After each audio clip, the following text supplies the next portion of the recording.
This is a recap of the American superhero movie, Black Panther. If you would also love to watch a recap of the sequel, Black Panther Wakanda Forever, check the link in the description. The movie starts with the voice of a boy asking to be told a story. The adult tells him about the story of vibranium. Millions of years ago, a meteor containing vibranium crashed on the Earth. Later, thousands of years ago, 5 tribes in the land of Wakanda fought for control of the vibranium. The spirit of the Black Panther led one warrior to eat the heart-shaped herb. It gave him superhuman abilities, and he became the first Black Panther. 4 of the 5 tribes decided to submit to his power, while the Jabari tribe decided to maintain their freedom. Wakanda used vibranium to develop highly advanced technology. However, they isolate themselves from the world and hide their technology, posing as just another third-world country.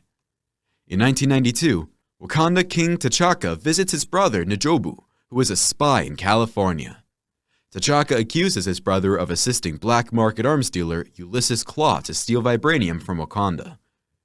N'Jobu's partner reveals he is also a spy and confirms to the king that N'Jobu assisted the arms dealer to infiltrate Wakanda and steal vibranium.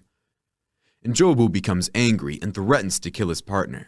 T'Chaka reluctantly kills his brother and abandons N'Jobu's son, Eric. He does this to prevent the Wakandan people from knowing the truth. During a meeting of heads of state, in which T'Chaka, the king of Wakanda, is in attendance, a Sokovian radical detonates a bomb. T'Chaka is killed, and his son T'Challa returns to Wakanda to assume the throne. He recruits Okoye, the leader of the Dora Milaje female fighting force, to help in extracting Nakia. Nakia is T'Challa's ex-lover, and she is currently on an undercover assignment in Nigeria's Sambisa forest, and he wants her to attend his coronation ceremony. During T'Challa's coronation ceremony, his mother, Ramonda, and younger sister, Shuri, are in attendance. As the norm, all tribes are asked whether they have a leader who would like to challenge T'Challa for the throne. All 4 tribes decide not to challenge, but the Jabari tribe's leader, M'Baku, arrives and decides to challenge T'Chaka. The 2 engage in ritual combat beside the waterfalls. Both are well-skilled, but T'Challa gains the upper hand. He persuades M'Baku to yield rather than die, and T'Challa is successfully crowned as the new king of Wakanda. In London, something else is happening. A gang led by Claw goes to steal an artifact from London Museum. The gang includes a highly trained ex-US Black Ops soldier, Eric Stevens, aka Killmonger. Let's now go to South Korea, and we will come to Killmonger later to know who he really is. T'Challa, Okoye, and Nakia go to South Korea to intercept Claw, who is there to sell the vibranium artifact to an unknown buyer. However, their plan does not work as T'Challa discovers that the unknown buyer is a CIA agent and the deal is likely a setup. A fight ensues that leads to a car chase in the streets of South Korea. Despite Claw's best efforts to flee, he's captured by T'Challa. Afterwards, T'Challa reluctantly releases Claw to Ross, who works for the CIA.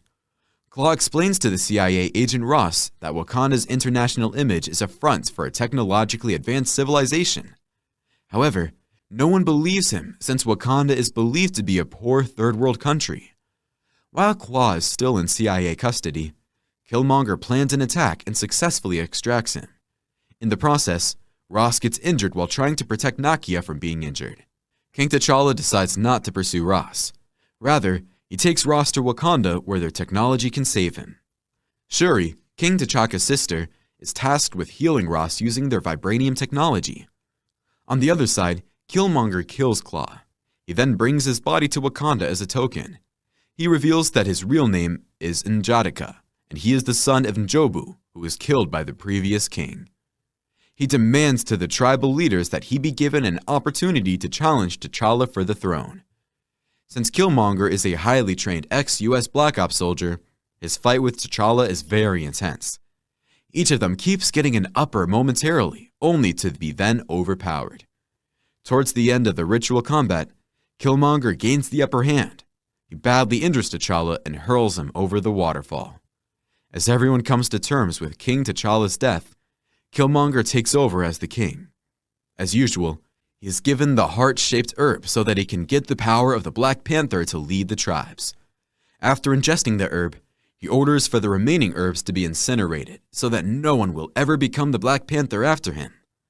Before they are all destroyed, Nakia is able to extract one herb and hide it. Killmonger, who is now being supported by W'Kabi, starts plans on how to distribute shipments of vibranium and Wakandan weapons to operatives all over the world. As this is happening, Nakia, Shuri, and Ross escape. They go to the Jabari tribe's territory and ask for aid. They are shocked to find comatose T'Challa being cared for by the Jabari people. It is revealed to them that the Jabari tribe found T'Challa and decided to rescue him since he had previously saved M'Baku's life during the ritual combat. Nakia takes the herb he had hidden and uses it to heal T'Challa.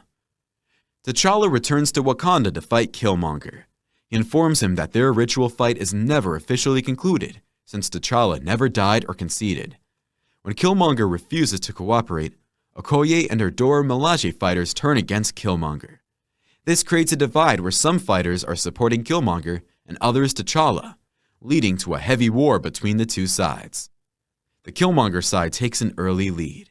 They are able to overpower most of the soldiers, almost to the point of surrender. W'Kabi releases his robotic rhinos, which give Killmonger's side even more power. Fortunately, M'Baku and the Jabari tribe arrive to support King T'Challa, thus turning the ride. King T'Challa and Killmonger's battle takes them into the vibranium mine. Both have taken the Black Panther herb and they have their suits, which makes the fight very hard for any of them to win.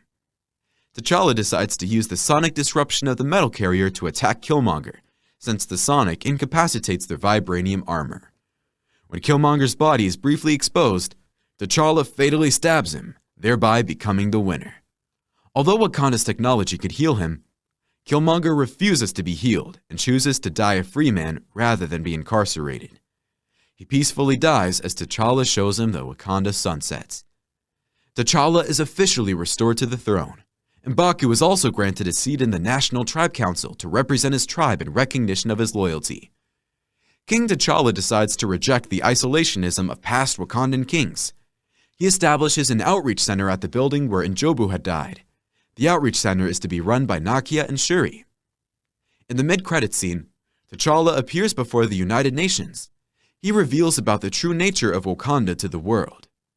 In the post-credit scene, Shuri is shown continuing to help Bucky Barnes with his recuperation. The link to the sequel Black Panther Wakanda Forever will be in the description. That was today's movie recap. Please like the video to support our work, and subscribe to get informed whenever we upload a new movie recap.